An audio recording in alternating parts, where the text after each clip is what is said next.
اللہ کا یہ نام بہت بابرکت ہے، بہت پاورفل ہے.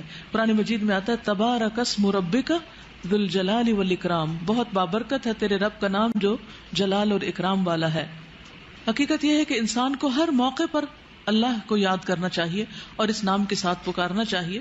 رسول اللہ صلی اللہ علیہ وسلم نے فرمایا جب تم رات کو کتے کے بھونکنے یا گدھے کے ہینگنے کی آواز سنو تو اللہ کی پناہ طلب کیا کرو، کیونکہ جو کچھ وہ دیکھتے ہیں تم نہیں دیکھتے. اور جب پاؤں سکون کر جائے تو باہر کم نکلا کرو، کیونکہ اللہ تعالیٰ رات کے وقت اپنی مخلوقات کو جیسے چاہتا ہے منتشر کرتا ہے. اور اللہ کا نام لے کر دروازے بند کیا کرو، کیونکہ شیطان وہ دروازہ نہیں کھول سکتا جسے اللہ کا نام لے کر بند کیا گیا ہو. مثلا کہیں آپ نے اپنی کوئی قیمتی چیزیں رکھی ہوں اور رات کو گھر کا دروازہ بند کرتے وقت یا کوئی بھی چیز جس کو آپ محفوظ کرنا چاہیں سب انسانوں سے یا سب جنات سے، تو اس پر آپ اللہ کا نام پڑھیں. اور فرمایا بسم اللہ پڑھ کر مشکیزوں کا منہ بند کر دیا کرو، یعنی اپنے برتن ڈھانک دیا کرو، مٹکے ڈھانک دیا کرو، برتنوں کو اوندھا کر دیا کرو. اور اسی طرح جنوں کی آنکھوں اور انسانوں کی شرمگاہوں کا پردہ یہ ہے کہ جب بھی کوئی کپڑے اتارے تو بسم اللہ پڑھ لے. یعنی کپڑے اتارنے سے پہلے اگر آپ بسم اللہ پڑھ لیں گے تو آپ ایک طرح سے محفوظ ہو جائیں گے، شیطان آپ کو دیکھ نہیں سکے گا. لیکن جو شخص اللہ کا نام نہیں لیتا وہ حقیقت میں شیطان کا ساتھی ہے. ابن عباس کہتے ہیں رسول اللہ صلی اللہ علیہ وسلم نے فرمایا کہ ابلیس نے کہا اے میرے رب تو نے اپنی ساری مخلوق کا رزق واضح کر دیا ہے، تو میرا رزق کہاں ہے؟ فرمایا ہر وہ چیز جس پر میرا نام نہ لیا جائے وہ تیرا رزق ہے. تو کچھ بھی اگر ہم کھاتے ہیں جس پر ہم اللہ کا نام نہیں لیتے، اس وقت اللہ کو یاد نہیں کرتے، تو وہ ایک طرح سے ہمیں نہیں ابلیس کو فائدہ دیتا ہے. پھر اس کے بعد لا الہ الا ہو، الہ کا ذکر کیا گیا.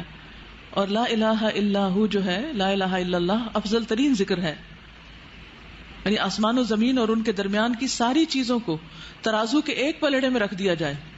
آپ کی یہ بلڈنگز، پورا شہر، پورے پہاڑ، جو یہ مرگلا کی پہاڑیاں، یہ ساری، اور دنیا میں جتنے پہاڑی سلسلے ہیں اور جتنے سمندر ہیں اور جو کچھ ہے، اور پھر آسمان پر جو ستارے ہیں، سیارے ہیں، وہ سب کچھ، ان سب کو اٹھا کر اسکیل کے ایک پلڑے میں رکھ دیا جائے، یعنی ترازو کے، اور دوسرے میں لا الہ الا اللہ رکھ دیا جائے، تو کیا ہوگا؟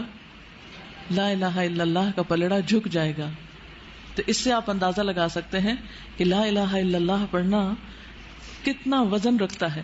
لا الہ الا اللہ پڑھنے سے ہی تو ایک انسان جہنم سے بچ سکتا ہے اور جنت میں جانے کا مستحق ہو سکتا ہے. ایک شخص جس کے پاس بہت بڑے بڑے کام ہیں، دنیا میں بہت کچھ اس نے کیا، لوگوں کو فائدہ پہنچایا، دوسروں کے لیے خیر اور بھلائی کے کام کیے، لیکن اس کے ساتھ ساتھ اس نے کیا کیا؟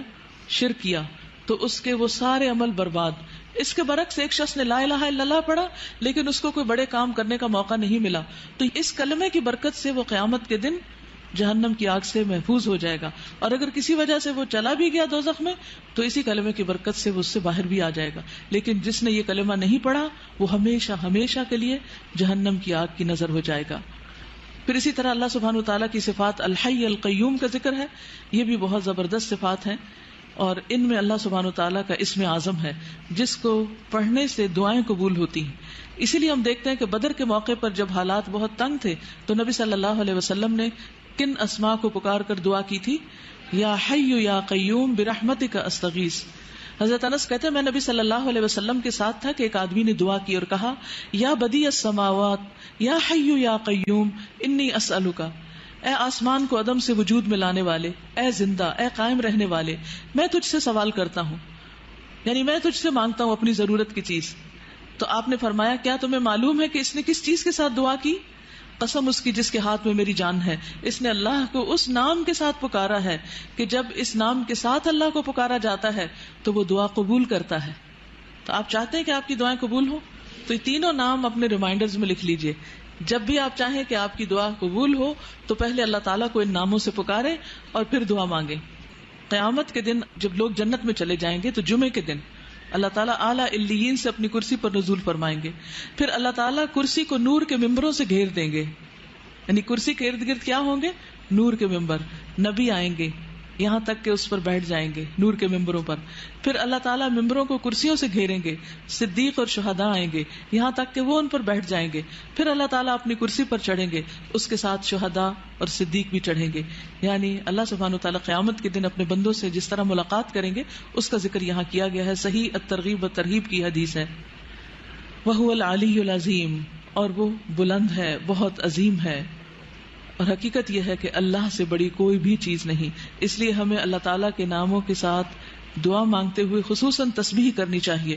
فسبح بسم ربک العظیم. ویڈیو کے نیچے سبسکرائب کے بٹن پہ کلک کریں، بیل کے آئیکن پہ کلک کیجیے تاکہ ہر نئی ویڈیو کی نوٹیفکیشن